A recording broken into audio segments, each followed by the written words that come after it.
Guys നമസ്കാരം. ഇന്ന് ഞാനും അത്തമ്മയും കൂടെ എൻ്റെ താലി സെറ്റ് ചെയ്യാനായിട്ട് വന്നിരിക്കുകയാണ്.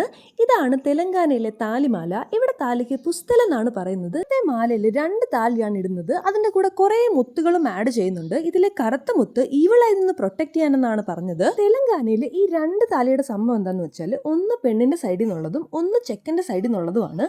അപ്പോൾ ഈ 2 താലിയും കൂടെ ചേർത്തിടുക എന്ന് വെച്ചാൽ 2 ഫാമിലീസിനെ യുണൈറ്റ് ചെയ്യുക എന്നുള്ളൊരു കോൺസെപ്റ്റാണ്. ഈ 2 ഡിഫറെൻറ്റ് താലികളും മുത്തുകളും എല്ലാം ഒരു കോപ്പർ വയറിൽ കണക്ട് ചെയ്തിട്ട് നമ്മുടെ മാലയിൽ ആഡ് ചെയ്യാണ്. അപ്പോൾ ഗൈസ് ഇതാണ് നമ്മുടെ ഫൈനൽ പ്രോഡക്റ്റ്. ഇതാണ് എൻ്റെ താലിമാല. ഇനി ഞാൻ ഇതാണ് ഇടാൻ പോകുന്നത്. The process was quite interesting. But മാല കുറച്ച് ഹെവിയാണ് കേട്ടോ, അതാണ് ഒരു വിഷമം. അങ്ങനെ ഞങ്ങൾ മാലയൊക്കെ വാങ്ങിച്ച് ഇറങ്ങാൻ നേരത്ത് കുറച്ച് പാനിപ്പൂരി കഴിക്കാൻ തോന്നി. അത്തമ്മയ്ക്ക് കട്ട്ലറ്റ് മതിയെന്ന് പറഞ്ഞു. കട്ട്ലറ്റ് എന്ന് പറഞ്ഞാൽ നമ്മുടെ നാട്ടിൽ കിട്ടുന്ന കട്ട്ലറ്റ് അല്ല കേട്ടോ, ചാട്ട് പോലത്തെ വേറൊരു ഐറ്റമാണ്. പുള്ളിക്കാരി അത് കഴിക്കാൻ വേണ്ടി റെഡി ആയിട്ടിരിക്കുകയാണ്. അപ്പോൾ ഞാൻ കട്ട്ലറ്റും വാങ്ങിച്ച് അത്തമ്മയ്ക്ക് കൊടുത്തു. അപ്പോൾ നമ്മൾ ഇനി തിരിച്ച് വീട്ടിൽ പോവാണ്. See you until next time. Bye by.